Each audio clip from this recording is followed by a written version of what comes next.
আসসালামু আলাইকুম রহমতুল্লাহ। সুপ্রিয় দর্শক, আশা করি সকলেই ভালো আছেন। আজকে আমরা তাজবিদের পর্ব 9 নিয়ে আলোচনা করব।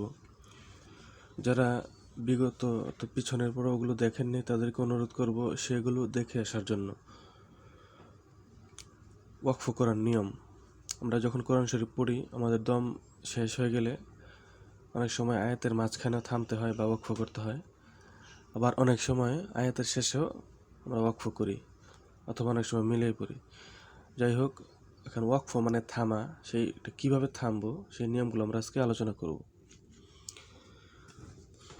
শব্দের শেষে সাকিন থাকলে ওয়াকফ করার সময় সাকিনই থাকবে। আমালাহুম, এই যে আমালাহুমের হচ্ছে একটা শব্দ, এই শব্দের শেষ হচ্ছে মিম।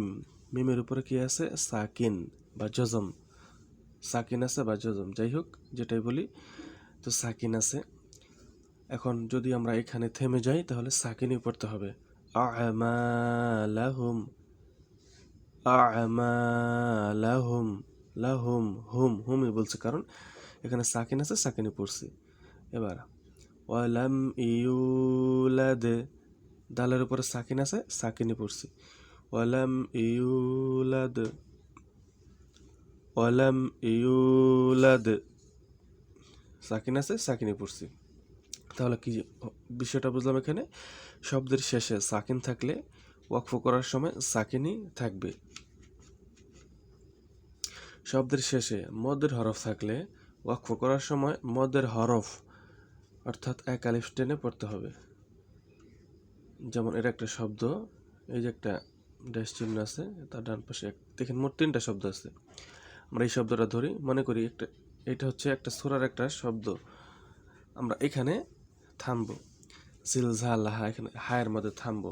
থামলে কি করতে হবে? এখানে এক আলিফ টেনে পড়তে হবে, কারণ এটা মধ্যে তবাই মানে মধ্যের হরফ আছে। জবরের বাম পাশে খালি আলিফ, জবরের বাম পাশে খালি আলিফ, এটা হচ্ছে মধ্যের হরফ। যে শব্দে থামবো যদি সেখানে মধ্যের হরফ থাকে, এক আলিফ টেনে পড়তে হবে। তাহলে জিলজালাহা, জিলজালাহা, লাহা, একটু টেনে পড়তে হবে এক আলিফ, কারণ মধ্যের হরফ আছে। এখানে দেখি জেরের বাম পাশে জজমালা ইয়া মদের হরফ, এখানেও এক আলিফ টান হবে। যদি আমরা এখানে থামি তাও হবে, না থামলে হবে। লিজিকিরি, লিজিকিরি, আর এখানে হচ্ছে পেশের বাম পাশে জজমালা ওয়াও মদের হরফ, এখানেও যদি আমরা থেমে যাই ওয়াকফ করি তাও এক আলিফ টান হবে। ওয়াবুদু, ওয়াবুদু, ওয়াবুদু। তাহলে কি বুঝলাম? শব্দের শেষে মদের হরফ থাকলে ওয়াকফ করার সময় মদের হরফই অর্থাৎ এক আলিফ টেনে পড়তে হবে। যে কোনো শব্দ পাবো সেখানে মদের হরফ থাকলে, আর যদি মানে থেমে যাই তাহলে সেখানে এক আলিফ টেনে পড়তে হবে। শব্দের শেষে এক জবর, এক জের, এক পেশ থাকলে ওয়াকফ করার সময় সাকিন হবে। শব্দের শেষে এক জবর, এক জের, এক পেশ থাকলে মা খলাক, এই কফের উপরে জবর আছে, কফের উপরে এক জবর আছে, আমি যদি এখানে থেমে যাই তাহলে সাকিন মনে করে পড়তে হবে। যেমন মা খলাক, মা খলাক, খলাক, লাক, লাম কফ জবর লাক, আমি এটা পড়ছি সাকিন। খলাক, কফ জবর ক পড়ি নেই, এখানে সাকিন করে পড়তে হবে। মা খলাক, মা খলাক। আরেকটা হচ্ছে বিরব্বিল ফালাক, বিরব্বিল ফালাক, কফের মধ্যে জের আছে, এখানে সাকিন করে পড়তে হবে। বিরব্বিল ফালাক, ফালাক, ফালাক। আল্লাহুস সামাদ, আল্লাহুস সামাদ, মাদ, মাদু বলা যাবে না, মাদ, আল্লাহুস সামাদ। তাহলে শব্দের শেষে এক জবর, এক জের, এক পেশ থাকলে সেখানে সাকিন করে পড়তে হবে। শব্দের শেষে খারা জবর, খারা জের, উল্টা পেশ থাকলে ওয়াকফ করার সময় খারা জবরের কারণে, শব্দের শেষে খারা জবর, খারা জের, উল্টা পেশ থাকলে ওয়াকফ করার সময় খারা জবরের কারণে এক আলিফ টান দিতে হবে, কিন্তু খারা জের ও উল্টা পেশকে সাকিন দিয়ে পড়তে হবে। তাহলে শব্দের শেষে যদি খারা জবর থাকে খারা জের খারা পেশ থাকে তাহলে খারা জবরের কারণে এক আলিফ টান, এটা মনে রাখতে হবে। খারা জবরের কারণে এক আলিফ টান, কিন্তু খারা জের এবং উল্টা পেশকে সাকিন মনে করে পড়তে হবে। যেমন তহা,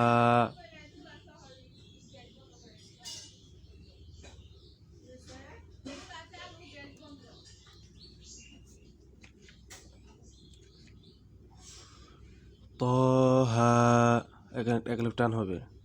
রব্বিহি, হি আমাদের টান হবে না, কারণ এখানে সাকিন করে পড়তে হবে। রব্বি, রব্বি, রব্বি, রব্বুহু টান হবে না, বরং রব্বু, রব্বু, তহা, রব্বি, রব্বু। শেষে খারা জবর থাকলে এক আলিফ টান, খারা জবর থাকলে এক আলিফ টান, কিন্তু খারা জের উল্টা পেশ থাকলে কোনো টান হবে না, সাকিন করে পড়তে হবে। শব্দ শেষে দুই জবর দুই জের দুই পেশ থাকলে ওয়াকফ করার সময় দুই জবরের কারণে এক আলিফ টান দিতে হবে, কিন্তু দুই জের ও দুই পেশকে সাকিন দিয়ে পড়তে হবে। যেমন দুই জের আছে এখানে শব্দের শেষে শাহরিন, এখানে থামলে হবে, মানে সাকিন করে পড়তে হবে শাহর, শাহর। এখানে দালের উপর দুই পেশ আছে, তাহলে এখানে থামলে সাকিন করে পড়তে হবে আহাদ, আহাদ। তারপর এই জিমের উপরে দুই জবর আছে, এখানে থামলে এক আলিফ টান দিতে হবে আফওয়াজা, আফওয়াজা, আফওয়াজা। এখানে দুই জবর আছে, থামলে এক আলিফ টানতে হবে মুসাম্মা, মুসাম্মা। অর্থাৎ শেষে দুই জবর থাকলে এক আলিফ টান, আর দুই জের দুই পেশ থাকলে কোনো টান হবে না। শব্দের শেষে তাসদিদ থাকলে ওয়াকফ করার সময় ওই তাসদিদ ওয়ালা হরফের উপর একটু চেপে ধরতে হবে, কিন্তু কলকলার হরফ এবং নুন ও মিমের উপর একটু বেশি চাপ দিতে হবে। যেমন এখানে আমরা থামবো, রয়ের উপরে তাসদিদ আছে, তাহলে একটু চেপে ধরবো। মুস্তাকর, মুস্তাকর, মুস্তাকর, একটু ধরতে হবে মুস্তাকর। লাহাবিউ ওয়াতাব, ওয়াতাব, একটু থামতে হবে এখানে যাতে তাসদিদ বোঝা যায়। ওয়াতাব। আল গম, আল গম, এখানে যেহেতু আবার মিম আছে তাসদিদ আছে, একটু বেশি চাপতে হবে আল গম। জান, জান। এভাবে আমরা যেখানে তাসদিদ পাবো এইভাবে একটু চেপে ধরে পড়বো।